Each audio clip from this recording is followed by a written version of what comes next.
लखनऊ में सिर्फ नियुक्ति पत्र बांटने तक सीमित नहीं रहा, बल्कि ये मंच बन गया है एक मजबूत संदेश और पुरानी व्यवस्था पर तीखे प्रहार का। उत्तर प्रदेश के मुख्यमंत्री योगी आदित्यनाथ ने जब 609 नौ नियुक्त युवाओं को नियुक्ति पत्र सौंपे तो उनके शब्दों में सिर्फ बधाई नहीं बल्कि एक जिम्मेदारी और चेतावनी भी साफ झलक रही थी। सीएम योगी ने 609 चयनित युवाओं को बधाई देते हुए कहा कि उन्हें बिना किसी सिफारिश के नौकरी मिली है, जो पारदर्शी व्यवस्था का प्रमाण है। उन्होंने समाजवादी पार्टी प्रमुख अखिलेश यादव पर निशाना साधते हुए कहा कि पहले चाचा भतीजे की जोड़ी भर्ती में वसूली करती थी और गड़बड़ी का खामियाजा अधिकारियों को भुगतना पड़ता था। सीएम योगी ने कहा कि अब प्रदेश के हर जिले में मेडिकल कॉलेज स्थापित हो चुका है और कुल 81 मेडिकल कॉलेज तथा 2 एम्स कार्यरत हैं। खाद्य सुरक्षा को मजबूत करने के लिए लैब की संख्या 6 से बढ़ाकर 18 कर दी गई है, जिससे अब 1 लाख से अधिक नमूनों की जांच संभव है।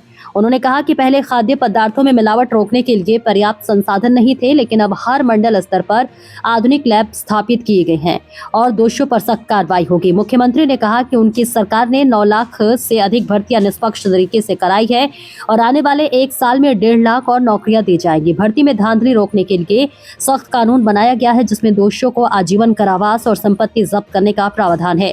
सीएम योगी ने एक भावुक किस्सा सुनाते हुए बताया कि उनके क्षेत्र में एक युवक ने आत्महत्या कर ली थी, जबकि वह मेरिट में था लेकिन चयन नहीं हुआ। इस घटना को उन्होंने भ्रष्ट व्यवस्था का उदाहरण बताते हुए कहा कि अब ऐसी घटनाएं रोकने के लिए पारदर्शी भर्ती प्रक्रिया लागू की गई है। सीएम योगी ने कहा कि पहले छोटी सोच के कारण बड़े फैसले नहीं हो पाते थे, लेकिन अब सरकार बड़े स्तर पर फैसले लेकर युवाओं के लिए अवसर बना रही है। उन्होंने सभी चयनित अभ्यर्थियों से ईमानदारी और जिम्मेदारी के साथ काम करने की अपील की। स्वाभाविक रूप से हर माँ बाप की इच्छा होती है कि उसका बच्चा पढ़ लिख करके एक सुरक्षित भविष्य की दिशा में अग्रसर हो सके। इसके लिए उन्हें अपने स्तर पर अच्छी शिक्षा दिलाने का प्रयास करता है,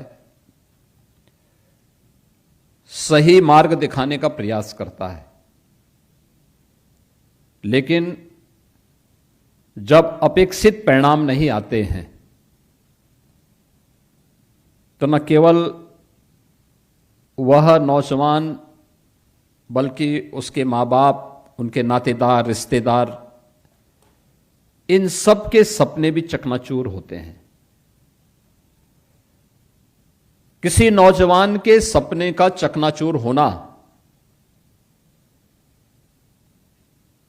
ये केवल एक उस यूथ या उस युवा के साथ धोखा नहीं है,